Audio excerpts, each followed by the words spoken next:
Hi and welcome to UOW Update for Week 11 Autumn Session. I'm James. Gary BOWDITCH has just been appointed the Director of the new Smart Infrastructure Facility here at UOW and is over the moon with his new role.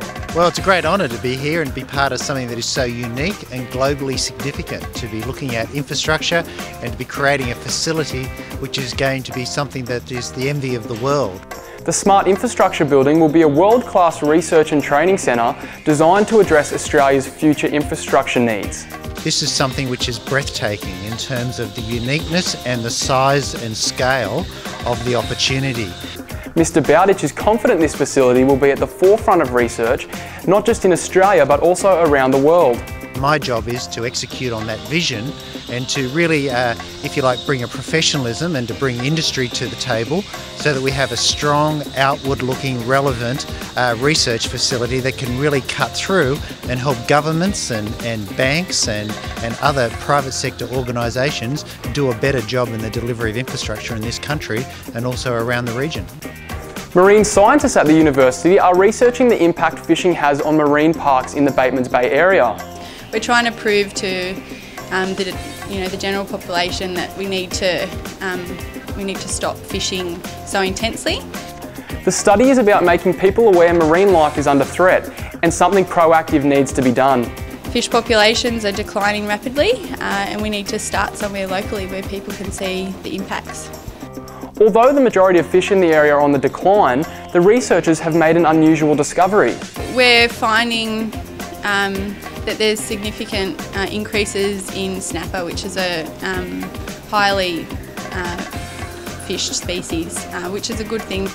Among the discoveries is a rare prehistoric seven-gilled shark, normally seen in the cooler waters. They've been coming into the park. We haven't seen them in other years. We've only recently seen them, and they're in great abundance. Photographing Paphos Theatre, an art exhibition by UOW artist and photographer DIANE GOODMAN, is on display in the Creative Arts building. I had to develop a system that was really rigorous in the way that I archived the files so I would know where they fitted. And then I used Photoshop to stitch them in rows and then stitch them into the grid. And that's what the big map is that you see at the end of the gallery space. The exhibition digitally captures the remains of the ancient Greco-Roman theatre in Cyprus through the lens of Goodman's camera.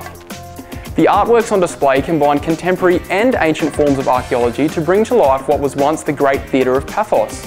What I've tried to do is bridge this science of archaeology with the visual arts of digital photography. So I guess why I'd encourage them to come and see the exhibition is because it's not probably the type of exhibition that they may have seen before. The project is the result of 4 years' hard work and research and is on show till May 28th. Yeah, I'm really excited about what I finally achieved, and I just love seeing the map of Paphos at the end of the theatre. Where would you go with a $1,000 travel voucher? The university is offering you a wad of cash to use anywhere in the world. Well, how do you do it? The 2010 Student Questionnaire has opened and is asking for your suggestions on ways to improve our university. It's open until the 4th of June. Like I said, the university values your feedback. We need to know what we can do to improve the experience for students, and we take it very seriously. On the back of last year's response to the survey, organisers are hoping for an even bigger participation by students and are urging everyone to take part. We had our highest response rate, which was 28%, which is a great response rate for an online survey, and I'd really love to achieve that again this year. So I'd love everyone to get out there. First year commerce students have had a chance to experience the marketing practices of a real-world business in a lunchtime exhibition in the McKinnon building. They're looking at practices of good, the bad and the ugly.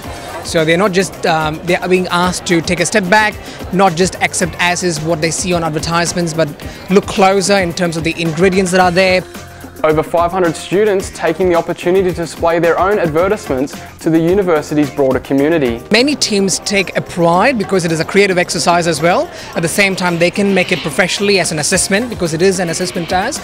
Others, they have a laid-back thing, and I think that fits in a normal curve. It's really good to see everyone's put a good effort into all their posters, and yeah, it's great to see. I think it's pretty good. Everyone seems to be enjoying their time, seeing different posters, different ideas. You may have noticed more and more national and international artists are choosing our uni for live gigs. Blue Juice, Angus and Julia Stone and Lisa Mitchell are some of the artists who have performed to packed out crowds in the last month. I think that they really like the community feel to it. It's not quite the Sydney, but it's still got that really good music base. With cheap tickets, cheap drinks and sellout crowds, event organisers are finding students can easily afford these great shows. It's a really good way for them to come out and have a cheap night out, that get to know each other really well and base some new friendships and just have a really good time with some students that have something in common. So if you haven't managed to get along to any of the shows, there are plenty listed on the uni website. And that is UOW Update for week 11. I'm James Cooper. From all of us at UOW TV, have a great week.